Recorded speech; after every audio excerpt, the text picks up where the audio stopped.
जिसे आपने सहाय लिए हैं, जिसको आपने सहाय बनाए हुए हैं, तो उसका भी तो आप ऋणी हुए। समझ रहे हैं? जिसके यहाँ आपने काम करने के लिए गए हो और आपको उसने काम पे लगा लिए हैं, तो उसका भी आपने ऋणी बन गए। जिसने आपको एक रोटी डाले हैं, एक रोटी दिए हैं, उसका भी तो आपने ऋणी बन गए। जो व्यक्ति ने आपको पढ़ाए और आप जो है कि जो भी हो पढ़ाया, वो भी तो आपका ऋणी बन गए। इसका तर्क यही हुआ, जितना व्यक्ति ने आपको सहयोग किए वो सब का आपने उसका ऋणी बन गए हो। अब कितना को ऋणी छोड़ाओगे? सबका सार सबका विकास एक ही है, वो परमात्मा को भज लो, सब ऋणी मुक्त।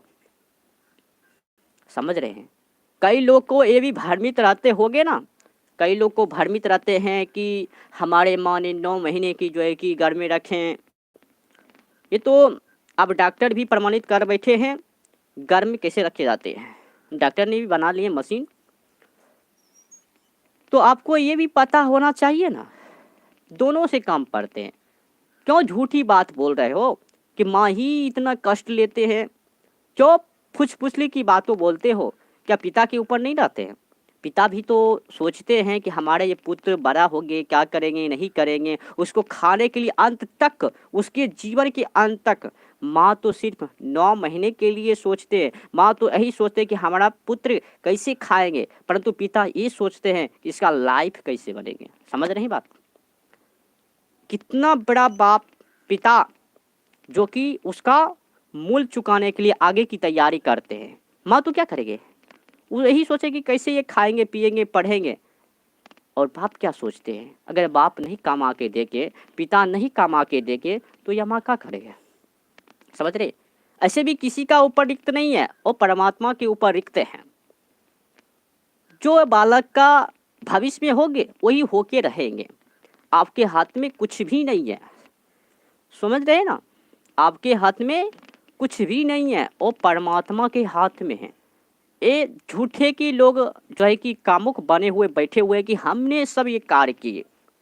प्रेतम मुक्तम, तो प्रेत से मुक्त अगर बचने के लिए चाहते हो, प्रेत से मुक्त होने के लिए चाहते हो, तो जीते जी गाया पिंड सरादा कर लो अपने हाथों से।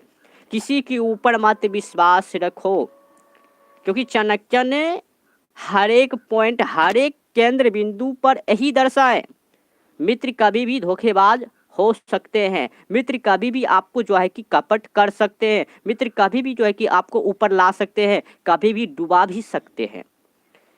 अगर आपको मारने की कोई प्रतीक्षा कर रहे हैं, तो घर से ही कोई व्यक्ति होंगे जो कि आपको मरवाने के लिए चाह रहे हैं। होते हैं ना? आप जो नरक गए किसके कारण गए? बच्चे में अगर आपको मछली नहीं खिलाते, मुर्गे नहीं खिलाते, विशुद्ध का पढ़ाई नहीं करवाते, सत्य का पढ़ाई करवाते, तो आप नरक नहीं जाते। इसका समझ रहे हैं? कितना आपसे छल किए हैं, ये जानो। तत्वम शुद्धम विशुद्धम कारणम, आपका जो है कि तत्व के लिए एक भी अच्छे कार्य नहीं किए, शुद्ध के लिए कार्य नहीं किए आपकी माँ ने।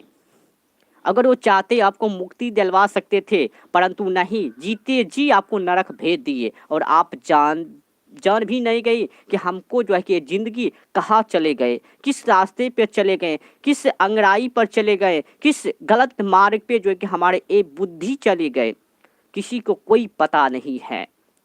और ये माँ माँ बाप बाप जो है कि ऋणी बना के चल रहे हैं, ऋणी, पितृणी। ये पितृरानी मत बनो। पितृरानी कौन है? ऊपर के है, परमात्मा है, ईश्वर है। अरे खुद का तो पहले ऋणी है, आत्मा का, आत्मा का तो पहले ऋणी को तुम मूल चुकाओ। एक तो चुकता नहीं है, दूसरे की बात कर रही है।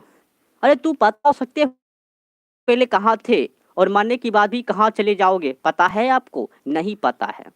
परंतु परमात्मा को सब पता है कि आप कहाँ जाएंगे, क्योंकि आपको पापों की गणना कर चुके हैं वो।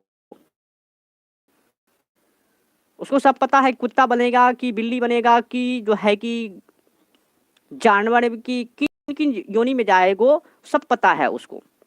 परंतु आपके माँ की पता नहीं होगे, पापों को पता नहीं होगे। ये भी प्रूव आपको नहीं होगे कि हम जो है कि जन्म से पहले कहाँ थे और फिर